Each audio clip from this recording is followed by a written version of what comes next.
jadi kelawan nemen-nemeni.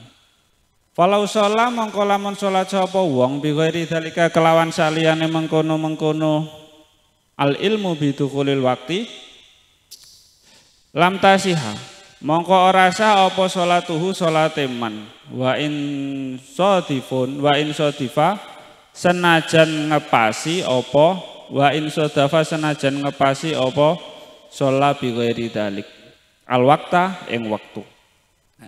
Syarat sahnya yang sholat yang keempat itu adalah tahu bahwasannya waktu sholatnya itu sudah masuk. Jadi ketika sholat asar ya, semisal sholat asar itu sudah asar masuknya itu semisal jam 3.15 sore. Nah, itu memang harus tahu ketika dia sholat di awal waktu itu dia sudah tahu dan yakin bahwa itu waktunya sudah masuk. Ketika dia tidak tahu ataupun waktunya itu belum masuk waktu sholat kok sengaja sholat asar di waktu yang masih dalam keadaan duhur semisal itu nanti sholatnya menjadi tidak sah dan harus diulangi. Jadi saya ulangi syarat sah wajibnya. Syarat wajibnya sholat yang keempat itu adalah mengetahui masuknya waktu sholat. Jadi harus tahu. Mau sholat asar berarti kita sudah tahu wah ini sudah masuk waktu asar, ini sudah masuk waktu duhur dan yang lain sebagainya. Ataupun dengan cara prasangka bahwa waktu sholat tersebut itu sudah masuk dengan cara ijtihad atau dicari. Tanya orang lain, melihat jam waktu sholat. Kalau sekarang kan sudah ada banyak aplikasi lah itu kan tentang sudah masuk waktunya sholat di berbagai daerah kan itu ada. Nah itu nanti juga bisa itu dibuat sebagai patokan atau menyangka bahwa waktu ini sudah masuk waktu sholat. Kalau tidak tahu tentang waktu sholat nanti ya hendaknya sholatnya jangan dipaskan pada awal waktunya, agak ditambahkan semisal. Nah, kalau sekarang kan enak, udah banyak jam, ada waktu sholat yang sudah dituliskan oleh para ulama. Walau sholat bi ghairi dzalik lam tasihha sholatuhu. Falam lam tasihha sholatuhu wa in sodifa al waqta. Maka apabila seseorang itu sholat dengan tidak tahu waktu masuknya, maka sholatnya nanti seseorang itu tidak sah. Dan harus diulangi semisal gitu.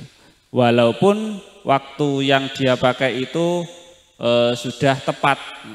Jadi kalau memang tidak tahu waktu sholat, semisal waktu sholat duhur itu setelah tergelincirnya matahari di tengah-tengah. Jadi ketika matahari di atas itu tergelincir sedikit itu sudah masuk waktu duhur semisal. Nah, itu harus tahu.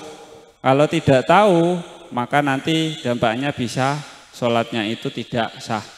Atau dengan cara menyangka bahwa waktu ini sudah masuk dengan cara ijtihad atau tanya orang ki wis duhur apa urung ataupun dengan melihat jam dan lain sebagainya. Itu bisa menjadi patokan bahwa kita itu sudah tahu waktu sholat itu sudah masuk. Kalau tidak tahu waktunya sholat dan cuma menerka-nerka walaupun dia itu sholat di tepat pada waktunya, kalau di kitab Fathul Qorib sepemahaman saya itu lam tasihha sholatuhu, sholatnya nanti bisa jadi tidak sah. Jadi pentingnya kita belajar agar tahu waktunya sholat. Yang selanjutnya yang kelima, syarat sahnya sholat wal khamisu utawi kang kaping 5. Utawi syarat sah sholat kang kaping 5 iku istiqbalul kiblati madhep kiblat. Al Ka'bati tegese Ka'bah. Wa sumiyat lan den arani apa Ka'bah kiblatan ing kiblat li annal musalliya karena teman setuhune wong kang salat iku yuqabiluha madhep sapa musolli ing kiblat wa Ka'batan lan ing aran Ka'bah lirtifaiha krana luhure Ka'bah wa istiqbaluha utawi madhep kiblat bisa dari kelawan dodo iku syartun dadi syarat liman kedue wong qadra alaihi qadara kang kuwasa sapa man alaihi ing atase istiqbalul kiblah. Wastasnalan jabaake sapa al musanifu ke musonep min dalika saking mengkono-mengkono istiqbalul kiblah ma ing perkara dzakarahu kang wis nuturake ing ma biqaulihi kelawan dawe ke musonep rupane wa yajuzu tarkustiqbalil kiblah dawuh yajuzu tarkustiqbalil kiblah wa yajuzu. Bentar. Jadi yang kelima, syarat sahnya sholat itu harus menghadap kiblat. Sholat itu harus menghadap kiblat. Kok menghadap di arah selain kiblat, maka sholatnya nanti tidak sah. Nah, semisal kiblat kita itu di arah kulon ya, alah kulon gitu, kok menghadap di selain arah kiblat itu nanti ya tidak sah. Harus menghadap ke arah kiblat. Maksudnya di sini kiblat di sini adalah Ka'bah. Jadi ini cuma apa itu namanya? Arahnya saja. Cara sholat itu nanti kan seseorang itu bahkan kayak kebanyakan orang-orang non muslim itu menganggap orang Islam itu kok menyembah Ka'bah kan itu salah kaprah kan. Sebenarnya itu enggak. Kalau seseorang kok sholat niatnya itu menyembah Ka'bah ya malah musyrik, enggak boleh. Jadi niatnya itu tetap menyembah Allah yang menciptakan alam semesta, yang menciptakan Ka'bah. Enggak boleh kok menyembah Allah sholat dengan tujuan menyembah Ka'bah itu ya malah musyrik. Jadi Ka'bah itu alat tempat seseorang itu sholat yang sudah disyariatkan atau sudah diatur oleh Islam bahwa ketika sholat itu yang sah menghadap kiblat. Kadang itu orang salah paham, sholatnya itu tujuannya menyembah Ka'bah itu ya malah dosa besar. Jadi ya tetap yang disembah orang Islam itu tetap adalah sang pencipta alam, yaitu Allah Subhanahu wa Ta'ala yang menciptakan alam dan yang menciptakan Ka'bah. Jadi Ka'bah itu cuma sarana, sholatnya seseorang itu harus menghadap situ. Karena yang Rasulullah mengajari sholat itu harus menghadap Ka'bah ya kita ikut pada Rasulullah. Jadi ya niatnya itu ya tetap menyembah Allah.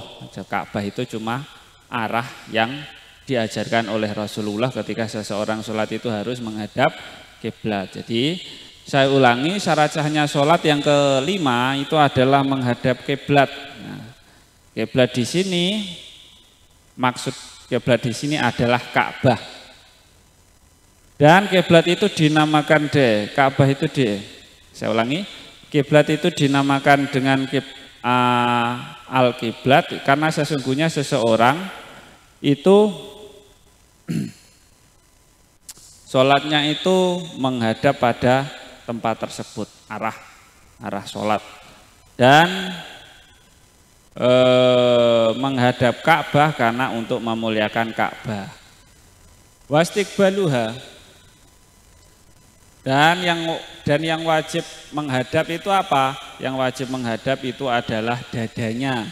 Semisal kalau wajahnya kok ke kanan ke kiri itu sholatnya itu tetap sah. Tapi kalau sampai dadanya yang berpindah arah itu menjadikan sholat seseorang itu tidak sah. Jadi yang menjadi patokan adalah dada seseorang dihadapkan ke kiblat. Ya meskipun semisal kakinya ataupun wajahnya itu mengo ke kanan ataupun ke kiri, nah, itu ya sholatnya tetap sah-sah saja. Tapi kalau dadanya yang berlawanan arah ataupun tidak menghadap kiblat itu nanti bisa menjadikan sholatnya seseorang itu menjadi tidak sah. Dia menjadi patokan adalah dada seorang yang sholat itu dihadapkan ke kiblat. Wastiqbaluha bisotri syartun limang qadara alaihi. Menghadap kiblat dengan dadanya itu menjadi syarat bagi orang yang mampu untuk melakukannya. Jadi ini ukuran orang normal ya. Kalau orang yang sedang sakit, sholatnya itu cuma bisa dengan tiduran, ya nanti ada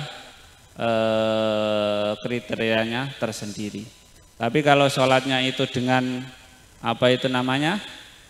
sholatnya itu dengan dalam keadaan biasa kok sengaja tidak menghadapkan